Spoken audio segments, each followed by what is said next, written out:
Life is a slow suicide. મોત બહુ સારું. ટકોરે માર્યા વગર આવે, કોઈ મેસેજ નહીં, કોઈ આગાહી નહીં, કઈ ખબર નહીં, બસ લઈને જતું રહે. Death will not show you that warrant. બહુ સારું આવ્યું, ચલો આપણે કહીએ ના, આંગળી પકડીને ચાલતા થઈ જવાનું, કોઈ તક નહીં. મૃત્યુ સારું, જિંદગી નહીં સારી. મૃત્યુથી બદતર રોજ થોડા થોડા થોડા મર્યા જ કરવાનું. રોજ 80% ધાર્યા હતા, 50% આયા. કારકિર્દી ખતમ. ખૂણામાં બેસીને રોજ થોડુંક થોડુંક કારકિર્દી ખતમ રડવાનું. જે નોકરી ધારી હતી નથી મળતી, મળશે પણ નહીં, થોડું થોડું રડવાનું.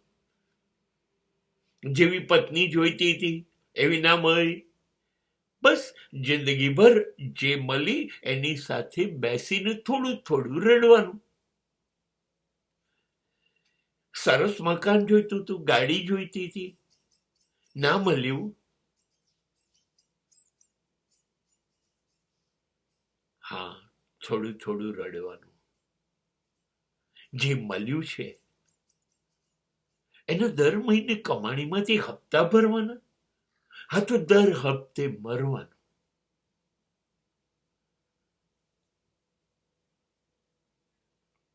બાળકોએ જે સ્વપ્ન જોયા એ સ્વપ્ન તમે સિદ્ધ નથી કરી શકતા.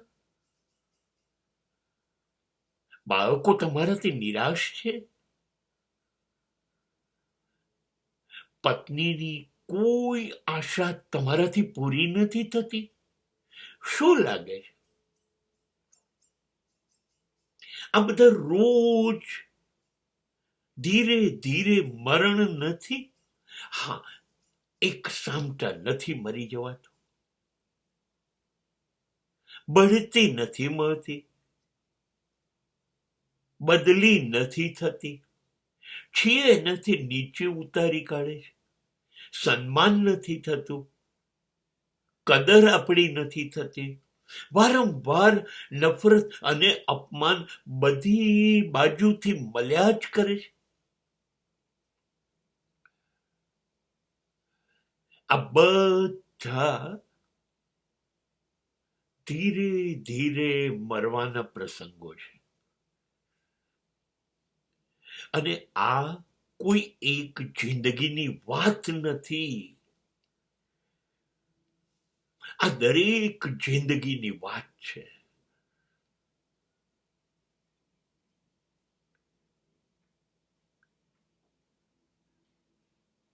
हजारों ख्वाहिशें ऐसी कि हर ख्वाहिश पे दम निकले. બધી જ ઈચ્છાઓ જિંદગીભર કરીએ અને પૂરી ના થાય. આ બધા રોજ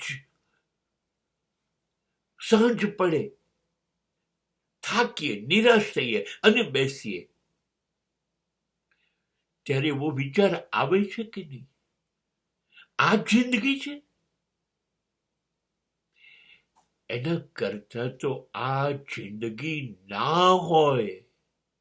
આવું રોજ વિચાર આવે છે તો આ રોજ આત્મહત્યા છે.